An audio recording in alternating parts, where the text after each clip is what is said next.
And it is live. Now we're live. How's it going, everybody? Welcome back to another broadcast, a long-awaited broadcast. Yeah, you were slow. God, it's been a long time. It's been a long time. I haven't been in my forge for a long time. And I'm finishing up some other work while I'm busy with this thing that we're going to do this weekend. And yeah, all lekker. But yeah, so this is now the start of the 48-hour outdoor knife challenge. We don't really have any specifications on this particular challenge, except that it's got to be a knife you can use outdoor.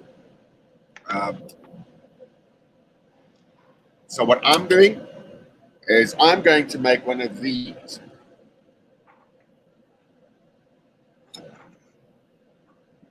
The Puma White Hunter. I now own a number of them.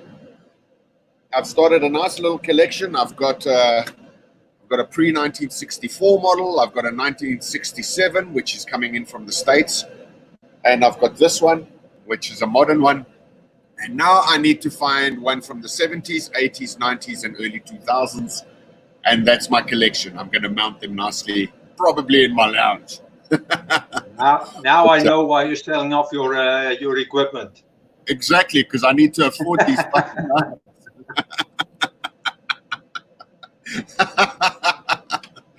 But yeah, I've made one or two. I made one for my brother, some of you will remember. Then I made one for myself, which is this one with Damascus guard and giraffe bone handle. And I've actually used it. I went hunting, I went bird shooting, and I used it when I dressed the Franklin. And it was fantastic. It worked beautifully. So yeah, that's going to be my bird knife. I'm making one now as per the exact size from the latest model Pumas, from the latest model, and we'll see how it goes. I still don't like the Pumas. I love them, man. I really do. Look, you still have to sharpen them after you buy them because they're not fully sharp. But that's not a problem. I think I've got some equipment to be able to do that. To me, they're totally unbalanced. They look funny. The handle is crap. Yeah, no, it's not my thing. They're amazingly comfortable and amazingly balanced. They don't look it, but they really are.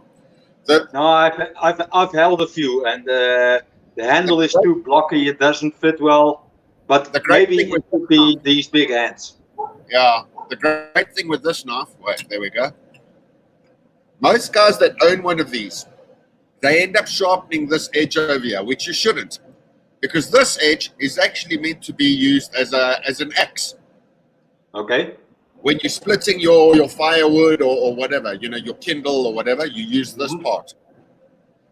You've got a very thick, bulky area here, which is also meant to be used for battening. So if you've got a big, thick stick or something, and you hit it down into your wood like that as well. You've got your normal knife edge. You've got a slight serrated edge over here to cut through rope or what have you, leather, what have you. Normal knife edge, and then, of course, the Hunter Skinner type finish on the blade. This knife was designed in 1956 for the old one. For the East African Professional Hunters Association or something along those lines. They designed it for those guys. So obviously a whole bunch of guys in Kenya wanted something that was multi-use, you know. Yeah. And it hasn't really changed. It's changed slightly since then. I've got a pre-1964. So this one, in 1964, they started stamping a code here. In the second or third quarter of 64, which tells you exactly when the knife was manufactured. But this is done before that, so it's somewhere between 56 and 64, this knife. Yeah. This was in Rhodesia. It was a knife that was handed out to the old Rhodesian army. I know. And the guys used it there, and I got it from one of those boys. Okay. But Yeah, and this guy sharpened here, but it shouldn't. Most guys did, but that wasn't the aim. I really love this knife. I think it's quite fantastic, and it's barely changed. It's barely changed from then to now. The only major change is that it's no longer assembled in Germany. It's assembled in China. So it's German steel, and it gets sent to China, and it gets assembled there. Yeah. I don't know from which date they did that, but I think it's from the late 90s or sometime in the early 2000s. I'm still trying to do research there. But the early knives were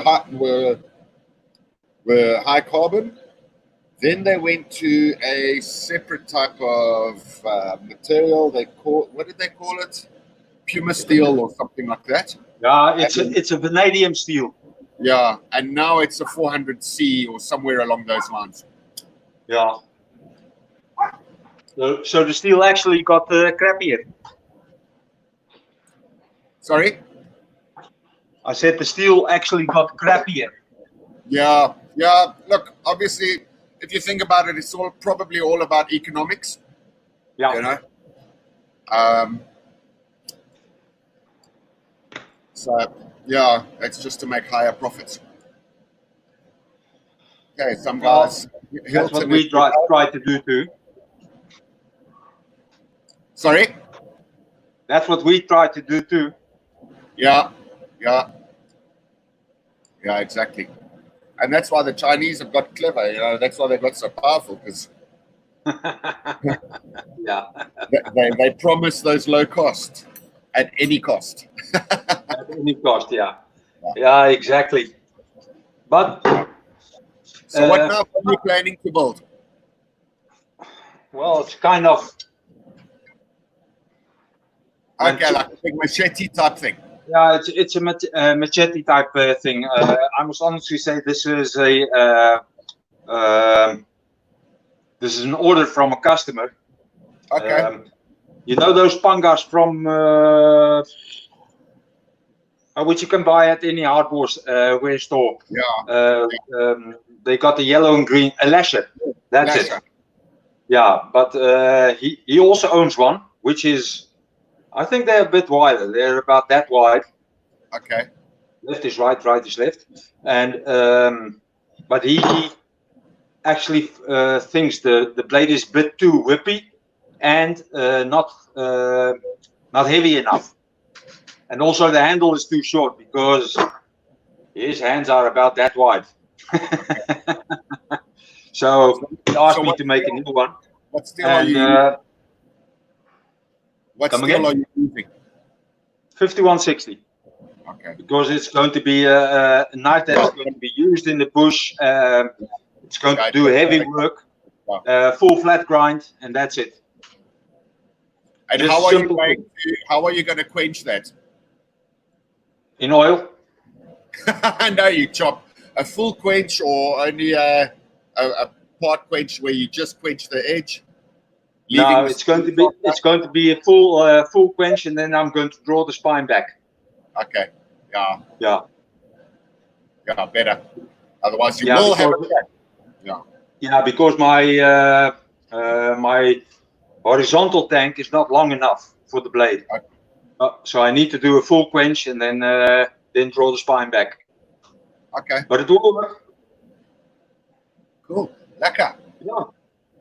So it's a simple thing, and I hope I'll be done by 2 o'clock this afternoon. Yeah, because you got a meeting. Yeah. Now I'm going to. This thing is not going to be finished or whatever. Like I said, it's going to be used in the bush. So I'm starting off with a 24 grit belt and just grind the hell out of that thing. And finish, I think, around 220 or something like that. Yeah. And that's it. And then slap a handle on it and finish. I'm done. I'm not going to make it as elaborate as all my other challenges, which I've done. No, man, I'm expecting you to at least do a 9 or 10 part knife. It's going to be 3 parts, and that's enough. 4, 5, 6, 7 with the pins in total. Yeah, look, Nah. I was going to stock remove out of 1085 steel, and then I decided, no, I've got the forge on, I'm going to flatten the bearing, so I'm going to use 52-100 steel. I wish I had a piece of flat bar 52-100 for this one. Yeah. That would have been nice. Yeah. Yeah, I'm going to use so I've got the forge on. As soon as it gets hot, we're almost 12 o'clock. I'm going to put the steel in. I got one of those big roller bearings. So just over a kilo. Yeah. Needs a long time to heat up also. Yeah. I'll let that heat up mostly, and then I'll just motor it down on the power hammer. Yeah, I'm quickly going to grab a cup of coffee, and by the time I get back, it will be 12 o'clock and we can start. Yep. Okay, bud. See you later. Okay, cheers. Guys, have fun and be safe. Put up posts every hour or two. This is not a difficult one. Have fun with it. And let's share what Facebook user, he's going for the KISS principle. Absolutely, that's what he's doing. Lekker. All right, guys, so have fun. Enjoy it. We start in about 10 minutes here in Joburg. And, put up your progress. Cheers.